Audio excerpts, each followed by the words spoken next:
Hello everyone and welcome back. ਬਹੁਤ students ਨੂੰ ਡਰ ਲੱਗਦਾ ਕਿ ਕਿਤੇ ਆਇਲਸ ਐਗਜ਼ਾਮ ਦੇ ਵਿੱਚ ਮੈਪ ਨਾ ਕਰਨਾ ਪੈ ਜਾਵੇ ਟਾਸਕ 1 ਦਾ, ਬਟ ਇਹ ਜੋ ਡਰ ਆ ਜ਼ਿਆਦਾਤਰ ਇਸੇ ਕਰਕੇ ਹੁੰਦਾ ਬਿਕੋਜ਼ ਤੁਹਾਨੂੰ ਪ੍ਰੋਬਲਮ ਆਉਂਦੀ ਹੈ ਟਾਸਕ ਨੂੰ ਡਿਫਾਈਨ ਕਰਨ ਦੇ ਵਿੱਚ, ਜਾਂ ਤੁਹਾਨੂੰ ਨਹੀਂ ਪਤਾ ਲੱਗਦਾ ਕਿ ਮੈਪ ਲਿਖਣਾ ਕਿੱਦਾਂ ਆ।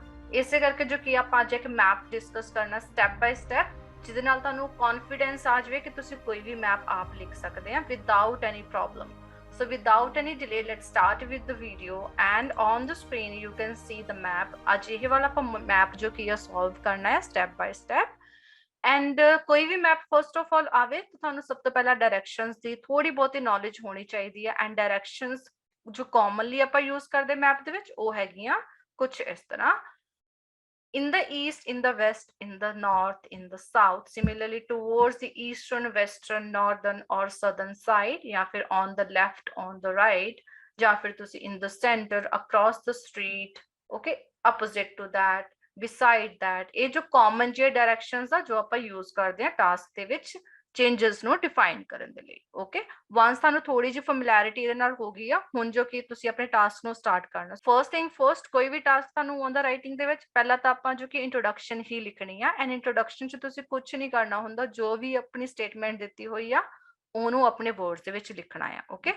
So you can see that ਇਹ ਜੋ ਕਿ ਸਮਾਲ ਇੰਟਰੋਡਕਸ਼ਨ ਜੋ ਆਪਾਂ ਇਸ ਟਾਸਕ ਦੀ ਲਿਖੀ ਹੋਈ ਆ, ਕੋਈ ਵੀ ਐਕਸਟਰਾ ਇਨਫੋਰਮੇਸ਼ਨ ਬਿਲਕੁਲ ਐਡ ਨਹੀਂ ਕਰਨੀਗੀ ਆਪਣੇ ਟਾਸਕ 1 ਦੀ ਇੰਟਰੋਡਕਸ਼ਨ ਦੇ ਵਿੱਚ। that is really important। Okay, ਹੁਣ ਜੋ ਕੀ ਆ ਆਪਾਂ ਇੱਕ ਓਵਰਆਲ ਪ੍ਰਿਪੇਅਰ ਕਰਨਾ। ਜਦੋਂ ਆਪਾਂ ਓਵਰਆਲ ਲਿਖਦੇ ਆ ਆਪਾਂ ਉਹ ਚ ਸਿਰਫ ਇੱਕ ਮੇਨ ਹਾਈਲਾਈਟ ਲਿਖ ਸਕਦੇ ਆ, ਕੁਝ ਮੇਨ ਜਾਂ ਤੁਹਾਨੂੰ ਜੋ ਕੋਈ ਪ੍ਰੋਮੀਨੈਂਟ ਚੇਂਜ ਲੱਗਦਾ ਆਪਣੇ ਟਾਸਕ ਦੇ ਵਿੱਚ ਉਹਦੇ ਬਾਰੇ ਆਪਾਂ ਲਿਖ ਸਕਦੇ ਆ। ਓਕੇ, ਆਪਣੇ ਮੈਪ ਨੂੰ ਥੋੜਾ ਜਿਹਾ ਐਨਾਲਾਈਜ਼ ਕਰੀਏ, ਕੁਝ ਚੇਂजेस ਇਹ ਵਾਲੀ ਡਾਇਰੈਕਸ਼ਨਸ ਦੇ ਵਿੱਚ ਵੀ ਹੈਗੇ ਆ, ਕੁਝ ਚੇਂजेस ਇੱਥੇ ਵੀ ਹੈਗੇ ਆ, ਕੁਝ ਚੇਂजेस ਇੱਥੇ ਕਿ ਵੀ ਆ, ਜ਼ਿਆਦਾ ਨਹੀਂ ਹੈ ਬਟ ਹੈ, ਕੁਝ ਚੇਂजेस ਇੱਥੇ ਆ, ਬਟ ਮੇਜਰ ਚੇਂਜ ਇੱਥੇ ਹੀ ਹੈ ਬਿਕੋਜ਼ ਫਾਰਮਲੈਂਡ ਤੇ ਫੋਰੈਸਟ ਪਾਰਕ ਨੂੰ ਰਿਮੂਵ ਕਰਕੇ ਗੋਲਫ ਐਂਡ ਟੈਨਿਸ ਕੋਰਟਸ ਨੂੰ ਐਡ ਕਰ ਦਿੱਤਾ ਗਿਆ।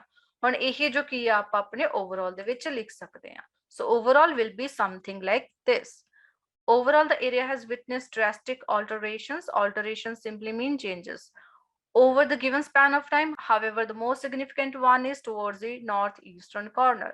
ਤੁਸੀਂ ਕਹਿ ਰਹੇ ਹੋ ਕਿ ਏਰੀਆ ਦੇ ਵਿੱਚ ਬਹੁਤ ਸਾਰੇ ਚੇਂजेस ਆਏ, ਬਟ ਸਭ ਤੋਂ ਵੱਡਾ ਚੇਂਜ ਕਿੱਥੇ ਹੈ? ਨਾਰਥ ਈਸਟਰਨ ਸਾਈਡ ਤੇ ਆਇਆ ਆ ਮੈਪ ਜੀ ਦੇ ਵਿੱਚ, ਜਿੱਥੇ ਫਾਰਮਲੈਂਡ ਤੇ ਫੋਰੈਸਟ ਪਾਰਕ ਨੂੰ ਰਿਮੂਵ ਕਰਕੇ ਗੋਲਫ ਕਲੱਬ ਤੇ ਟੈਨਿਸ ਕੋਰਟਸ ਨੂੰ ਐਡ ਕਰਤਾ। ਐਂਡ ਤੁਸੀਂ ਇਹਨਾਂ ਨੂੰ ਵੀ ਸਪੈਸੀਫਿਕਲੀ ਲਿਖ ਸਕਦੇ ਕਿ significant one is the development of golf and tennis courts in the northern eastern corner। okay, now once that your overall is done, ਹੁਣ ਜੋ ਆਪਣੇ ਟਾਸਕ ਨੂੰ ਤੁਸੀਂ ਐਕਸਪਲੇਨ ਕਰਨਾ ਸਟਾਰਟ ਕਰ ਦਿਓ। ਜਦੋਂ ਤੁਸੀਂ ਐਕਸਪਲੇਨੇਸ਼ਨ ਸਟਾਰਟ ਕਰਨੀ ਆ, ਅਗੇਨ ਥੋੜਾ ਜਿਹਾ ਐਨਾਲਾਈਜ਼ ਕਰੋ, ਕੁਝ ਸਟੈਪਸ ਦੇ ਵਿੱਚ ਟਾਸਕ ਨੂੰ ਡਿਵਾਈਡ ਕਰ ਲਓ। ਪਹਿਲਾਂ ਕਿਹੜੀ ਸਾਈਡ ਤੋਂ ਤੁਸੀਂ ਸਟਾਰਟ ਕਰੋਗੇ, ਕਿੱਥੇ ਤੁਸੀਂ ਜੋ ਕਿ ਐਂਡ ਕਰੋਗੇ।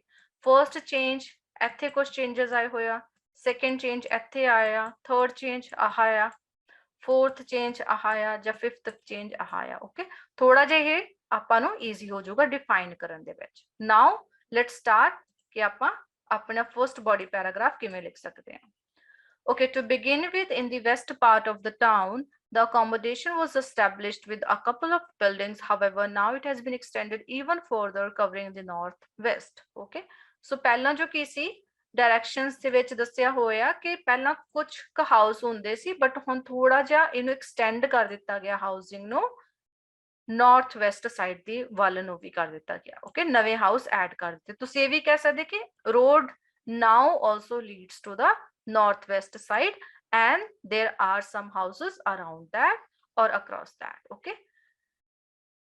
okay, moreover, shops and fish markets on the left side have been replaced with restaurant and apartments respectively। पहले ते shops सी, हुण restaurant हो गए, fish market सी, हुण apartments हो गए। वही जो कि आपां shops restaurants हो गए, fish market apartments हो गए, इसे करके आपां respectively इत्थे यूज किया है। Interestingly, the fishing port which was there in the southern part of the area has been demolished completely।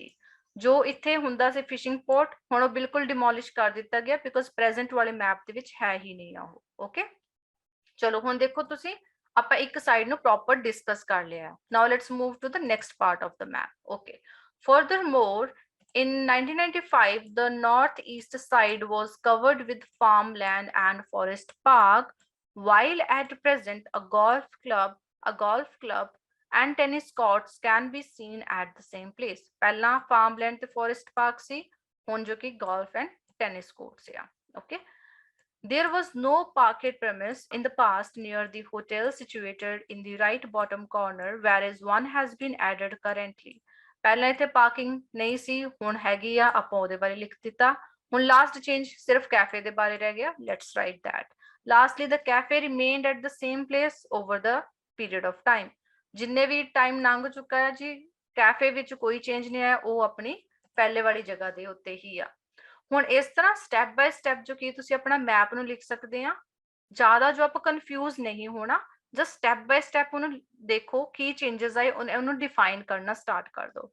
I hope this video was useful to you. I'll be coming up soon with another video. Thank you very much.